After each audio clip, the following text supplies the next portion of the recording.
Creating your advanced directive or living will during a pandemic. Dr. Ami Mack was hospitalized in March with symptoms identical to COVID-19. The 44-year-old doctor in Palo Alto, California, has an underlying immune deficiency but has never had shortness of breath before, she said. Her test came back negative for coronavirus. But whatever has been plaguing her, COVID-19 or some other respiratory condition, resulted in 2 trips to the hospital. She's nervous about her future during the pandemic, and she recently contacted her friends to discuss her own end-of-life decisions, she said. In the past, she's had these kinds of discussions with patients many times. We don't want to feel guilty for making those decisions for them. It breaks families apart, Mack said. It's kind of silly for me not to have prepared with all the things I've seen. Now she feels the need to confront the questions herself, and she's appointing her parents to make decisions on her behalf should she become unable to do so. Mack's conversations with those close to her parallels those of frontline health workers, patients and their families, and really, anyone who thinks the pandemic could affect them. Many more people have been forced to think about their own mortality sooner than they would have imagined. On April 30, her 44th birthday, she called an attorney about creating an advance directive and a will. I'm planning on moving forward with having that drafted and properly managed, Mack said. These life or death decisions are marked by a sea of medical and legal paperwork. Here's what you need to know in order to start putting your plan in place. There's a spike in people writing out their wills. People know now they need these documents, said Renee Fry, founder and CEO of Gentrio, a company that enables people to create and store a number of critical legal documents, including those that appoint healthcare proxies, delineate advance directives and spell out a last will and testament. She said that amid the pandemic, the platform has recently seen a 223% increase in the past month in users creating paying memberships. On top of that, users' age distribution has changed dramatically, she said. Prior to the pandemic, a typical user creating a will and other documents was between 50 and 67 years old. Now new sign-ups come from across the age spectrum, ranging from ages 28 to 72. In this time of social distancing, she and her colleagues frequently field questions about whether documents can be witnessed remotely. Many states have emergency orders allowing people to witness documents electronically or deeming estate planning an essential service. People don't fully appreciate what failure to be planned would mean for them, said Mary Kate Souza, Gentrio's chief legal officer.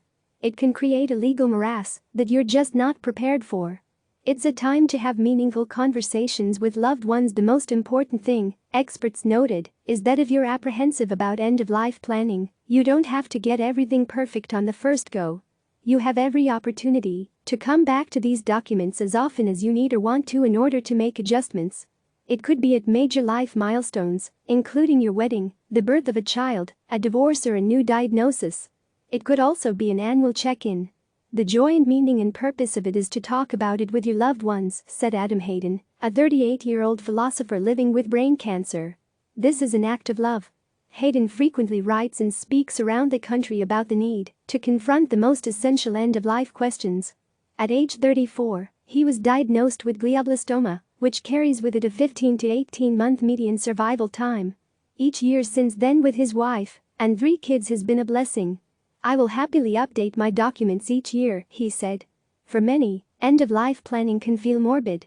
To ease the awkwardness, the Coda Alliance, a group that seeks to empower people to take ownership of end-of-life conversations, created a Go Wish card game for families to play together. Another way to ease into the conversation is with the 5 Wishes workbook, which helps structure necessary decisions on one's physical, emotional, mental and spiritual needs. Appointing a healthcare proxy. The first step is to appoint a healthcare proxy, someone who can make decisions or sign documents for you if you become incapacitated. It's imperative that you have someone you trust who can do those things for you, said Liz Salmi, who herself has been living with brain cancer for 12 years. At age 29, she appointed her boyfriend of 1 year, now her husband, to be her decision maker while she was being wheeled into an emergency brain surgery. The hardest part is the healthcare proxy, Salmi said. When you're young, you don't think about these things. But families can be torn apart by what happens. In appointing your personal proxy, you need someone whose values are aligned with your own. If you want to be taken off a respirator or a feeding tube, you need someone who can strongly advocate that position for you if you reach a point when you can't. Salmi's advanced directive gives concrete examples. CPR won't cure brain cancer, she said, so she rules out life-saving measures in some circumstances. On the other hand, if I fall into a frozen lake, I would be okay with CPR. Salmi has worked in the healthcare field, focusing on palliative care and electronic health records. Coupled with her own experience as a chronic cancer patient, she's spent more than a decade thinking deeply about how to get these questions right. After examining dozens of examples, Salmi ultimately made her own advanced directive and put it on her website for anyone to see. And she pointed to the American Bar Association's website as another resource for finding estate planning forms focused on healthcare proxies and advanced directives. It's not a medical document, Salmi said. It's a quasi-legal document. She recommended that people keep a hard copy and their own electronic copy of their documents because they don't automatically transfer in electronic health records.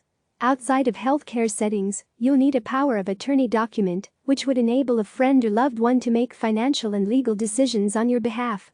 Beyond managing your bank accounts and property, it's now increasingly important to think about how someone will manage your digital footprint after you die.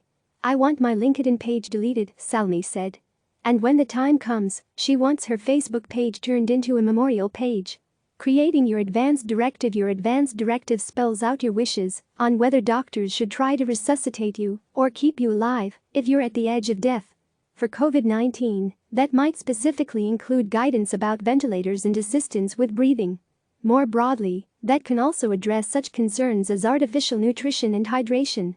It's impossible to know which healthcare decisions you or a proxy will be forced to make in the future, especially if you're young and healthy. But Hayden's and Salmi's experiences living near the shadow of death help light the way. The advanced directive is the shortest way to guarantee what someone wants will happen with their treatment, Hayden said. He explained that legal experts commonly prepare power of attorney documents rather than medical experts. But based on his years of living through the complex technical aspects of a terminal diagnosis, he advised people creating advanced directives now to talk about their documents with their doctors as well. Even if you think you're providing the support you think you need, it may not be useful in a medical context, Hayden said. He appointed his wife as his proxy, but his guidance is that she can make the decisions in partnership with a physician because the intricacies of brain tumors can't always be predicted in a standard legal contract. Failing to create a plan not only subverts your own wishes, it can cause pain years after your death and those you love as they fight about the right thing to do. In the absence of a formulated plan, many families are at risk of fracturing on divisive questions about whether or not a family member should receive certain life-saving treatments or whether doctors should use measures to prolong someone's life. Facing the decision back in Palo Alto, Mac is leveraging her experiences as a physician into making all these decisions for herself, should things go downhill for her. Prior to entering into biomedical research at Stanford University, she treated patients in a Detroit hospital, where she frequently saw young people who had been in car accidents or who suffered gunshot wounds as a result of gang violence. They hadn't always identified someone to make decisions on their behalf. "It's kind of silly of me to not have prepared with all the things I've seen," she said. "I told my parents I need to get this handled." Following her flu and respiratory episodes recently in the emergency room, she's been experiencing new neurological symptoms, including dystonia, a movement disorder. And whether or not her breathing issues were a false negative for COVID-19, she's still worried about her body's inability to create certain immune cells. As she ventures further into the unknown, though, Mac can have some assurance that others with chronic diseases have had to stare down these demons and learn that the decisions can actually create peace in the midst of this present global chaos. "Now is the time to start having these conversations," Salmi said. "Use what's happening in the news as a trigger. Click subscribe to receive the latest news.